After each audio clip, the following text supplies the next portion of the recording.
Kui kõik ausalt ära rääkida, siis minu arust on Eesti koolides eksamid vähemalt 3 korda raskemaks läinud. Õppeedukus on ka alla läinud, mitte juhuslikult klasside pärast, vaid õpilaste, kes järgi tunniplaani ega leia õppimist jube kasulikuks. Ega siis sellepärast pole vaja paanitseda, sest kui koolis on õppeedukus kukkunud, ei tähenda, et head õpilased läbi ei saa. Kuule, Anton, kodutöö on tehtud või? Ma teeks maha seda tehku.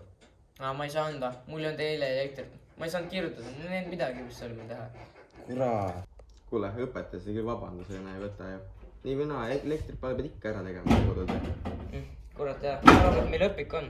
Aga ma ikkagi muretseksin rohkem nende eksamite pärast, mis meil tuleb. Nii ma sain aru, et olen omadega läbi. Pärast selle, kui vene keel oli võtnud minu õppimisihtpunkti endale, muutus eksamiks õppimine problemaatiliseks. Mul oli juba üks valik olemas. Väljaspool kooli lõbiks õpilane eelmise eksami testide koopiaid, mis oli väidetavalt taaskasutatavad. Aga peale selle, kui tema tegevus lõppes, on saasta õpilased väga jässas.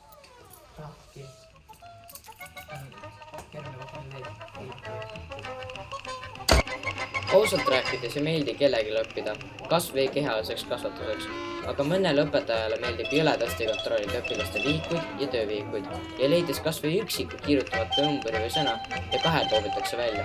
Selle põhjusega üksi on isegi klassi targemad õpilased kõhklemas oma vastustes. Kui ükski teistest valikutest ei anna aru, tuleb leida alternatiiv tervele asjale. Noh, kas tulid järele vastama? Mitte päris. Noh, mis siis mure on? No, ma kardan, et ma ei saa eksamitest läbi, et mul võib-olla ei tule gümnaasiumiks välja. Et nii siis? Ma tean, et need 4 lauset on sulle nii raske pähe õppida. Kas te ütlesite 4 lauset pähe õppida? Täpselt.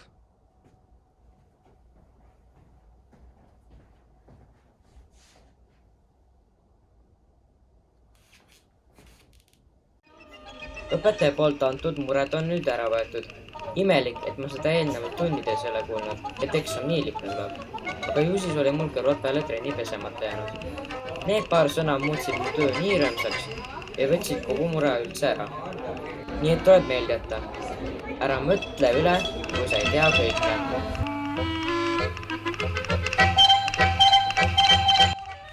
Anton, sa küsi, sul kodutöö on tehtud või? Mis ei teinud ära? Saaks maha teha. Ai, ma ei saanud teha.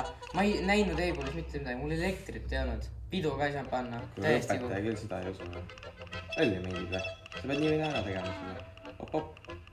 Ei taha. Paned ka või?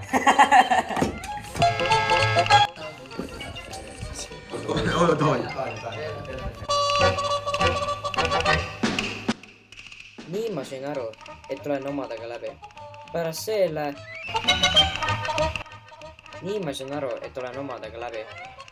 kui vene keel oli võtnud minu Ausalt rääkides ei meeldi kellelegi õppida, kas või kehaliseks kasvatuseks, aga mõnel